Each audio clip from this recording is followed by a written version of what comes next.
ओम शांति। अजय मुरलीधर का 21/4/2023। मीठा मीठा बाप दादा सुनता मीठे मीठे बार हर एक सिर ते अनेक जन्मन जे विक्रमन जो भुजुआ हिसाब किताब से भोगना है जैसा योग बल जो योग बल साए चुकतो करणो हिसाब किताब जी जो भी भोगना है समझे आत्मा जे मथा वो असांखे योग बल सां चुकतो करणो। प्रश्न बाप समान कंहिं ॻाल्हि में साक्षी थियणो। उत्तर जीअं बाप खे कहिड़ी बि ॻाल्हि जो अफ़सोस न थींदो आहे, पर कोई ॿार बीमार बि पइजी वञे, कुझु बि थींदो आहे, बाप साक्षी थी करे ॾिसंदा आहिनि। ईअं तव्हां ॿार बि साक्षी थी करे ॾिसो। हिन पुराणी दुनिया सां ममत्व मिटाए ॾियो। हर हिक जो कर्म भोग पंहिंजो पंहिंजो। आत्मा जो उल्टा कर्म कया अथई, हुनजी भोगना हुनखे भोगणी आहे। हिन करे साक्षी थी करे ॾिसंदा रहो। गीता ये वक्त वञे थो। ओम शांति। बेहद जो भाव वक्त वठण वारे ॿारनि खे समझाइनि था कि समय नज़दीक थींदो वेंदो आहे। ये कोई जे लाइ रुकंदो न आहे। ये बुद्धि योग जी मुसाफ़िरी आहे जो तव्हांखे करणी ई आहे। ये शादी मुरादियूं तीर्थ आदि कुछ भी न करणो आहे। बाप जी ये अंतिम डायरेक्शन आहे। मिठा मिठा ॿार हाणे वञणो आहे परम धाम में। गीता भागवत रामायण महाभारत में जो लिखल आहे हुनजी हाणे तव्हां पीठ करे सघंदा आहियो। जो बाबा पहिरियों सहज राजयोग सिखायो हुई उहा हाणे वरी बाबा सिखलाइनि था। भक्ति मार्ग जे शास्त्रनि में ऐं हाणे प्रैक्टिकल जी ॻाल्हियुनि में राति ॾींहं जो फ़र्क़ु आहे न। भक्ति मार्ग जे शास्त्रनि में ऐं हाणे प्रैक्टिकल जी ॻाल्हियुनि में राति ॾींहं जो फ़र्क़ु आहे न। बाप ई अची करे राजयोग सिखलाईंदा आहिनि, ॿारनि खे डायरेक्शन ॾींदा आहिनि कि देह सहित सभु संबंधनि खे छॾे हिकु मूंखे यादि करो। ॿार हाणे प्रैक्टिकल में सम्झंदा आहिनि कि शास्त्र राइट आहे या हिन समय जो बाप सम्मुख सम्झाइनि था उहो राइट आहे। तव्हां ॿार हाणे ड्रामा जे राज खे ॼाणंदा आहियो न। हर हिकु चीज सतो प्रधान थींदी आहे, पोइ सतो रजो तमो में ईंदी आहे। जीअं नयो घर बि पुराणो थी वेंदो आहे, वैसे इहा बेहद जी दुनिया स्वर्ग हुई। हुते केरु रहंदो हुयो, इहा असांजी बुद्धि में सभु चमकंदो आहे न। वैसे इहा बेहद जी दुनिया स्वर्ग हुई। हुते केरु रहंदो इहा असांजी बुद्धि में चमकंदो आहे। देवी देवताउनि खे कीअं राज्य मिलियो हुयो जो पोइ हाणे वरी मिले थो न। ॿार बि पंहिंजी तकदीर अनुसार पुरुषार्थ करनि था न। बाप सम्झाईंदा आहिनि ॿार हिन पुराणी दुनिया सां ममत्व मिटाए ॾियो। देही अभिमानी अथव, इन में वॾी महिनत लॻंदी आहे न। निरंतर हुन बाप खे ऐं सुखधाम खे यादि करणो आहे। बाप खे कॾहिं कंहिं ॻाल्हि जो दुख न थींदो आहे। साक्षी थी करे बाबा हर हिकु ॻाल्हि ॾिसंदा आहिनि। ॿार कॾहिं बीमार रोगी पईंदो आहे त शास्त्री बाबा खे अफ़सोस थींदो हूंदो? कॾहिं बि न थींदो। ड्रामा अनुसार कर्म भोग त हर हिकु खे भोगणो ई आहे। जीअं उहा साक्षी थी करे ॾिसंदा आहिनि, ॿारनि खे बि साक्षी थी ॾिसणो आहे। बेहद जो बाप उहा परम पिता परमात्मा आहे न, उन्हनि खे ॿारनि में लव त ॾाढो आहे। परमात्मा जो आत्माउनि में लव आहे। बाप चए थो मां ॼाणंदो आहे हर हिकु कर्म अनुसार दुख सुख पाईंदो आहे। साक्षी थी करे ॾिसणो आहे। ॿारनि खे बि ईअं साक्षी थी करे ॾिसणो आहे। हर हिकु जीव जी आत्मा जो उल्टो कर्म कंदी आहे त शरीर सां गॾु आत्मा खे भोगणा पवंदी आहे। सुख दुख आत्मा भोगती आहे। संस्कार आत्मा में ई रहंदा आहिनि। बाप चवंदा आहिनि मां अची करे तव्हांखे दुखनि सां छुड़ाईंदो आहे। हाणे ॿारनि खे शिक्षा थो ॾिए। मनुष्य गीता शास्त्र आदि सां कोई शिक्षा प्राप्त न कंदा आहिनि।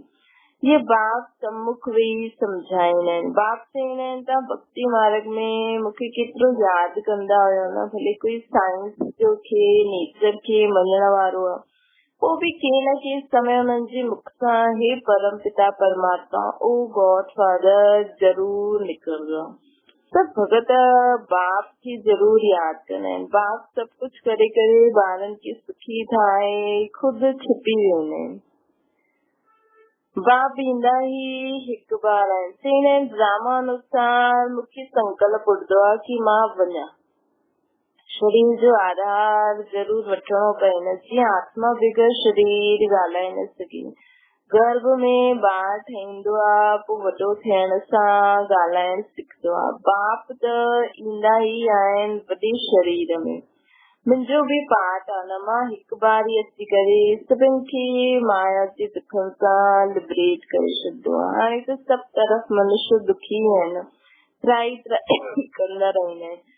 घर घर में रोइण पिटण लड़ाई झगड़ो लॻो पियो आहे। सत्संग में ये ॻाल्हियूं हूंदी न। नाम या स्वर्ग शास्त्र में त ॾाढी ॻाल्हियूं लिखी अथनि। ॿार ॼाणंदा आहिनि हिन सृष्टि में केतिरो दुख आहे न, केतिरा धर्म आहिनि। सत्संग में एतिरा धर्म थोड़ी हूंदा। 5000 वर्ष जी त ॻाल्हि आहे, लाखों वर्ष कोई चई न सघे। लाखों वर्ष मनुष्य जी बुद्धि में खां सत्संग जो नाम ई गुम थी वेंदो। 5000 वर्ष पहिरियों मां आयो हुयुमि, अची करे अनेक धर्मनि जो विनाश करे हिकु आदि सनातन धर्म जी स्थापना कई।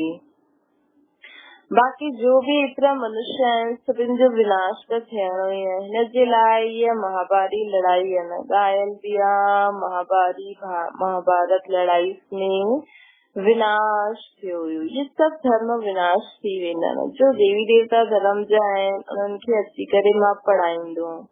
मुंहिंजो पार्ट आहे न। मनुष्य बि ॼाणंदा आहिनि कि हाणे ॾाढो दुख आहे। मां बि ॼाणंदो आहे मनुष्य त ॾाढा दुखी, मनुष्यनि खे ॾाढो दुख आहे न। घर में रोइण पिटण लॻल ई पियो आहे। ॿार धन जे लाइ बाप जो खून करण में बि देरी न कंदा आहिनि। एतिरी गंदी दुनिया आहे न। बाप अची करे ॿारनि खे स्वर्ग जो साक्षात्कार कराईंदो आहे। शिव बाबा चईंदो आहे मां ईंदो आहियां ॿारनि खे स्वर्ग जो विश्व जो मालिक ठाहिण। कोई महिनत न कराईंदो आहे। योग बल सां विक्रमन खे भस्म करणो आहे न। विक्रमन जो बोझो सर ते ॾाढो आहे न। बीमारी खांसी आदि थींदी आहे। ये जन जन जा हिसाब किताब बि भोगना आहे न। हाणे जगदम्बा जगत पिता आहे, केतिरो उन्हनि जो नाम बालो आहे, पूजा थिए थी। मनुष्य थोड़ी ॼाणंदा आहिनि जगदम्बा अंतिम जन्म में केर आहे। हाणे जगदम्बा जगत पिता जो प्रैक्टिकल में पाठ तो हले न। त इन्हनि खे बि ॾिसो सभु जन्मनि जो हिसाब किताब चुकतो करणो पवंदो आहे न। एतिरो योग लॻाईंदा आहिनि, सर्विस कंदा आहिनि, पोइ बि कर्म भोग ऑपरेशन आदि कराइणो पवंदो आहे। हुन सन्यास ऐं हिन सन्यास में केॾो फर्क़ु आहे। वो त घर बार छॾे कफनी पाए सन्यासी ठही वेंदा आहिनि। असां त पुरुषार्थ कंदा रहंदा आहियूं। जॾहिं अंत ईंदो तॾहिं असांजो पूरो सन्यास थी वेंदो। बुद्धि से सभु निकिरी वेंदो। हिकु सिर्फ़ु बाबा ई यादि रहंदो। ॾाढे समय जो इहो अभ्यास खपे। ॾाढे समय अहिड़ी स्थिति खपे। तॾहिं त ॾाढे समय सां राज्य भाग्य कंदासीं न। हाणे पुरुषार्थी आहियूं। हुन सन्यासियुनि जे लाइ ईअं न चईंदसि कि पुरुषार्थी सन्यासी। उन्हनि त घर छॾे ऐं नाम पियो सन्यासी। असां सन्यास जे लाइ बाबा द्वारा केतिरी महिनत कंदा आहियूं त इहे अनेक जन्मनि जो बोझ सिर ते आहे। केतिरो योग में रहंदा आहियूं, ॿियनि खे सुख ॾींदा आहियूं, उन्हनि जी आशीर्वाद बि मिलंदी आहे। त बि ॾिसो कर्म भोग केतिरो निकिरंदो आहे न। कर्मातीत अवस्था अञा आई न आहे, उहा अंत में थियणी आहे। ये जन जन्मांतर जी कर्मनि जो हिसाब किताब आहे न। हाणे पूरा सन्यासी थिया न आहियूं। उन्हनि जे सन्यास ऐं असांजे सन्यास में राति ॾींहं जो फर्क़ु आहे न। उहा घर बार छॾे जंगलनि में वञी करे वेंदा आहिनि। भिकारी मनुष्य उन्हनि जी सेवा कंदा आहिनि। ईअं बि न कि उहो कोई सभु पावन ठहिया आहिनि। उहे बि साधना कंदा रहंदा आहिनि। कर्म भोग त हुननि जो बि थींदो आहे न।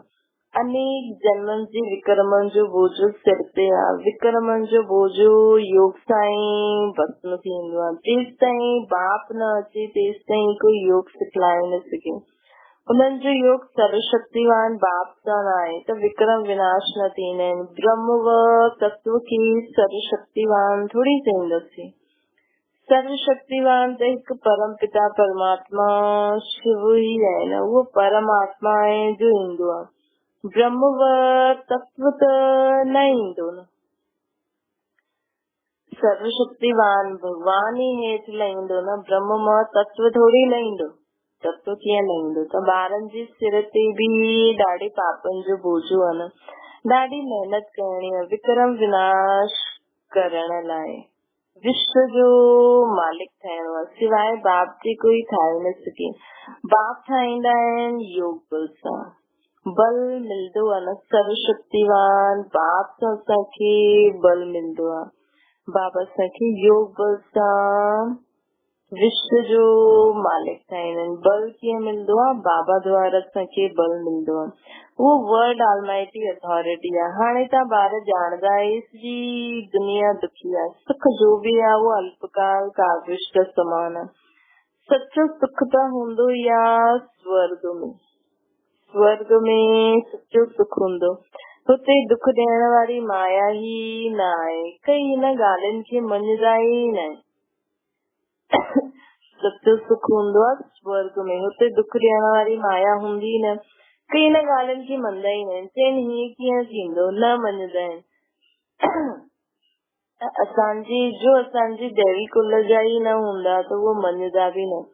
दैवी कुल वारा जरूर मञदा, कल पहिरियों बि मञियो हुयो न। हाणे बाप ॿुधाइनि था त बेहद जे बाप खे सभु सेंटर जा ॿार यादि कईंदा आहिनि। कोई सन्यासी ईअं चई न सघे कि असां सभी ॿारनि खे ॿुधाईंदा आहियूं। हुते सभी फॉलोअर्स ठाहींदा आहिनि। उन्हनि खे हीअं अहिड़ी मुरली थोड़ी मोकिलदा आहिनि पंहिंजे फॉलोअर्स खे जो सभु ॿुधनि। हिते त सभु वटि मुरली मोकिलदा आहिनि, जंहिंसां श्रीमत ते हली श्रेष्ठ ठहनि। भगवान खे चइबो आहे श्री श्री, सभिनि खां श्रेष्ठ। बाप चईंदा श्रेष्ठ से श्रेष्ठ मां आहियां जो सभिनि खे श्रेष्ठ ठाहींदो आहे न। पते त दुनिया में श्रेष्ठ काथां आया। श्री श्री 108 ये हू बहु शिव बाबा जी रुद्र माला है न। श्री श्री 108 ये हू बहु शिव बाबा जी रुद्र माला है। उन्हनि खे श्री श्री चईंदासीं न। श्री से श्रेष्ठ सत्य जी स्थापना करे मनुष्य सृष्टि में श्रेष्ठ ठाहींदा आहिनि जो असां स्वर्ग जा मालिक ठाहींदा आहियूं। त सम्झंदा आहियूं श्री श्री 108 जंहिंजी माला ठहींदी आहे हुनजे मथां मां निराकार शिव बाबा आहियां। वो असांखे अहिड़ो श्रेष्ठ ठाहींदा आहिनि। ये ईश्वरीय विश्वविद्यालय न, ब्रह्मा कुमार कुमारियुनि खे ईश्वर पढ़ाईंदो आहे। ईश्वरीय विश्वविद्यालय आहे परम पिता परमात्मा जो। ये विश्व खे नॉलेज ॾियण लाइ विश्वविद्यालय जो चाहे जो विश्व जो मालिक ठहे, जो चाहे त स्वीट होम में वञी करे बि। बाप आया ई आहिनि सदा शांत ऐं सुखी ठाहिण। मां कल्प अची करे भारतवासी ॿारनि खे विश्व जो मालिक ठाहींदो। बाक़ी सभु आत्मायूं शांति धाम में निवास कंदियूं आहिनि। स्वर्ग में सिर्फ़ देवी देवताउनि जी आत्माऊं हूंदियूं। तव्हां ॼाणदा आहियो बरोबर बाबा असांखे पढ़ाए करे स्वर्ग जो मालिक ठाहींदो आहे। यथा योग जेतिरो जो पुरुषार्थ कंदा, बाक़ी सभु आत्मायूं हिसाब किताब चुकतो करे वापसि हली वेंदियूं। शरीर सभिनि जा ख़तम थी वेंदा। बाक़ी सभु आत्मायूं हिसाब किताब चुकतो करे वापसि हली वेंदियूं। शरीर सभिनि जा ख़तम थी वेंदा। कलयुग जो अंत ऐं सतयुग जी आदि थींदी न। त असां ॿार ॼाणदा आहियो बाक़ी केतिरो समय अञा करोड़ आहिनि। सतयुग में सिर्फ़ 9 लख हूंदा। शुरू में थोड़ी हूंदा, पोइ वृद्धि खे पाईंदा रहंदा। त एतिरा सभु जीव जो आहिनि उन्हनि सभिनि जी आत्मायूं हिसाब किताब चुकतो करे वापसि हली वेंदी। सभिनि जी क़यामत जो समय माया सभिनि खे क़ब्र दाख़िल ठाहे छॾंदी आहे। कब्रिस्तान ठही विया आहिनि, कोई कम जा न आहिनि। हाणे तव्हां सम्झदा आहियो बेहद जो बाप सभिनि आत्माउनि खे पढ़ाए करे स्वर्ग जो मालिक थो ठाहे, विश्व जो मालिक ठाहे। ठहण जो ये ईश्वरीय विश्वविद्यालय है।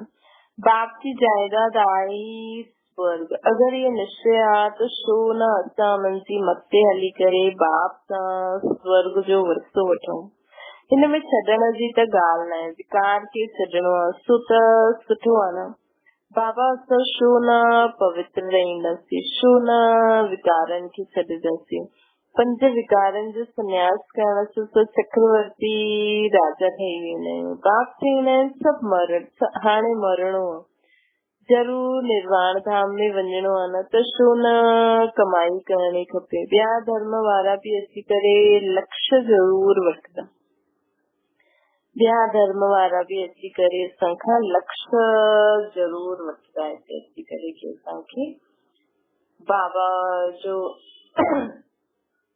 बाबा जो परिचय जरूर वठंदा। श्री ध्यान धर्मनि वारनि खे बि त पंहिंजे समय अची करे कमु करणो आहे न। ॿारनि साक्षात्कार कयो आहे, इब्राहिम क्राइस्ट आदि जी आत्मायूं ईंदियूं आहिनि सलामी भरण, लक्ष्य वठण, बाक़ी नॉलेज न वठंदियूं। हाँ कोई ब्राह्मण कुलभूषण हूंदो त उथी वेंदो। सभी धर्म स्थापक वारी आत्मायूं बि असां वटि जरूर ईंदियूं, लक्ष्य जरूर वठी करे वेंदियूं। ब्राह्मण कुलभूषण बिगर देवता कुलभूषण ठही न सघे। जेको असांजे कुल जो हूंदो उहो पहिरियों पक्का ब्राह्मण ठहींदा, पोइ ई देवता कुल में ईंदा। ब्राह्मण ठाहे पोइ देवता ठाहे, देवता ही क्षत्रिय, पोइ वैश्य, पोइ शूद्र ठहींदा आहिनि। ये वर्ण चक्कर लगाईंदा रहंदा आहिनि। श्री लक्ष्मी श्री नारायण जो वर्त पाउंदा, उन्हनि जो ही 84 जन्म पूरा थींदासीं, उन्हनि खे ही करणो आहे। तो अगर निश्चय थी वञे कि ॿिए जे बाप सां वर्त जरूर वठणो आहे, जंहिंसां अॼुकल्ह सुख पाईंदा रहंदा आहियूं, त छो न पुरुषार्थ करूं। छॾण जी त ॻाल्हि न आहे न। वो सिंध जो पाठ हुयो, लिखल आहे न, कृष्ण बजाई गऊ चराईंदा हुया। बजाई त छा गाली खाइण लाइ, बजाई पटरानी ठाहिण जे लाइ। इहे त भट्टी ठाहिणी हुई, तपस्या करे सर्विस लाइक ठाहिणो हुयो। हाणे त कोई मुश्किल सर्विस लाइक ठहींदा आहिनि। सो त तव्हां प्रैक्टिकल अनुभवी आहे न, तव्हां सम्झंदा आहियो शिव बाबा असांखे विश्व जो मालिक था ठाहिनि। उहो बि कम कंदा आहिनि। परम पिता परमात्मा स्वर्ग जी रचयिता, स्वर्ग जो रचयिता त जरूर उन्हनि खे बि हिते अची करे मनुष्य तन जो आधार वठी करे कम करणो पए न। ज्ञान ॾियण बि त कम करणो न। हाणे बि चवंदा आहिनि मां स्वर्ग जी स्थापना तो कयां, तव्हां सभिनि खे पढ़ायां तो, सम्झाईंदा आहिनि ॿारनि खे। बाबा बि सम्झाईंदा आहिनि ॿारनि खे। जेका बाबा जा ॿार ठहींदा, बाबा खे बाबा मञदा, बाबा बि त उन्हनि ॿारनि खे सम्झाईंदा न। अच्छा मीठी मीठी सिखियल ते ॿारनि प्रति माता बाप दादा जो याद प्यार और गुड मॉर्निंग। रूहानी बाप जी जो सभिनि रूहानी ॿारनि खे नमस्ते। असांजी बि रूहानी माता पिता बाप दादा खे याद प्यार गुड मॉर्निंग और नमस्ते। धारणा जे लाइ मुख्य साथ सिर ते अनेक जन्मनि जे विक्रमनि जो बोझ उतारण लाइ सर्वशक्तिवान बाप जी याद में रही बल वठणो आहे। ॿियो आहे सर्व खे सुख ॾे, आशीर्वाद वठणी आहे। सर्व खे असांखे सुख ॾेई करे हुननि जी आशीर्वाद वठणी आहे। श्री श्री जी श्रेष्ठ मत ते हली पूरो संन्यास करणो आहे असांखे। बुद्धि में ॿियो कुछ भी याद न रहे, सिर्फ बाबा ऐं मां बस। हिन क़यामत जे समय सभिनि सां बुद्धि योग तोड़े रहणो आहे। वरदान मास्टर नॉलेजफुल थी 5000 वर्ष जी जन्म पत्री खे ॼाणण वारा सुदर्शन चक्रधारी था। जो हाणे सुदर्शन चक्रधारी थींदा आहिनि उहे ही भविष्य में चक्रवर्ती राज्य भाग्य जे अधिकारी थींदा आहिनि।